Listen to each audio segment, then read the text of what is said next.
প্রিয় দর্শক, এই মুহূর্তে যে গুরুত্বপূর্ণ খবর দিকে চোখ রাখবো, আপনারা জানেন কলকাতা শহীদ মিনার ময়দানে যে আইএসএফের একেবারে 21শে জানুয়ারি পালন করা হলো এবং একাধিক এলাকা শাসন থেকে শুরু করে ভাঙড় বিধানসভাতে বাড়ি ভাঙচুর থেকে শুরু করে যেখানেই আইএসএফের প্রভাব বেশি সেই এলাকাতে অত্যাচার এবং পুলিশ নির্যাতন চালাচ্ছে শাসন এলাকাতে, এমনই অভিযোগ উঠলো। কি জানাবেন এই যে এত বড় প্রোগ্রামে আসার জন্য পুলিশের নির্যাতনের অভিযোগ উঠছে, এ রাজ্যে পুলিশ মন্ত্রী মমতা বন্দ্যোপাধ্যায় কি বার্তা দেবেন? আবার বলছি, 2 ঘন্টা যদি পুলিশ নিরপেক্ষ ভূমিকা পালন করে এই বাংলায় তৃণমূল ধুয়ে মুছে সাফ হয়ে যাবে। যখন আমাদেরকে তৃণমূল আটকাতে পারছে না তখন পুলিশের একটা অংশ দিয়ে আমাদেরকে আটকাতে চাইছে।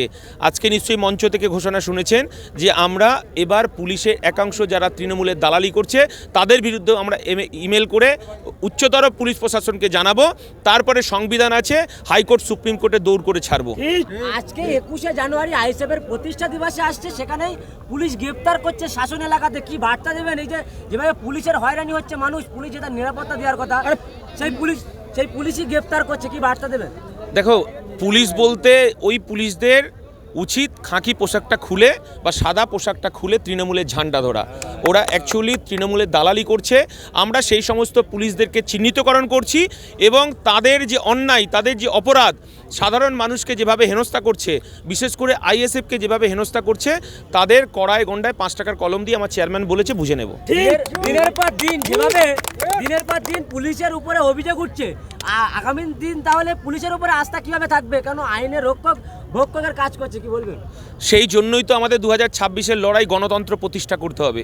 গরিব, পিছিয়ে পড়া, আদিবাসী, দলিত, সংখ্যালঘু, মতুয়া, নমশূদ্র মানুষের অধিকার প্রতিষ্ঠা করতে হবে এবং সংবিধান যে অধিকার আমাদেরকে দিয়েছে সেই অধিকার যার যার প্রাপ্য অধিকার বুঝিয়ে দেওয়া হবে। তার কারণেই তো আইএসএফ, তার কারণেই তো আমাদের বিকল্পের সন্ধান, তার কারণেই আজকে আমাদের অধিকার সমাবেশ।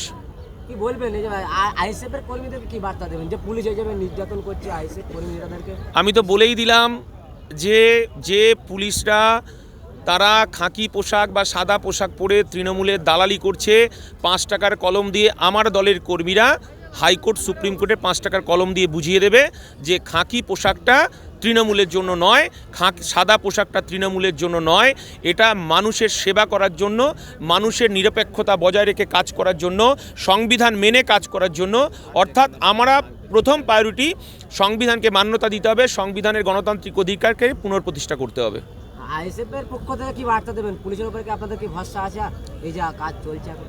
দেখুন, পুলিশের ওপর ভরসা আছে কি নেই সেটা মানুষ বুঝে নেবে। আমাদের সংবিধানের ওপর ভরসা আছে, কারণ পুলিশকেও সংবিধান মেনে কাজ করতে হয়।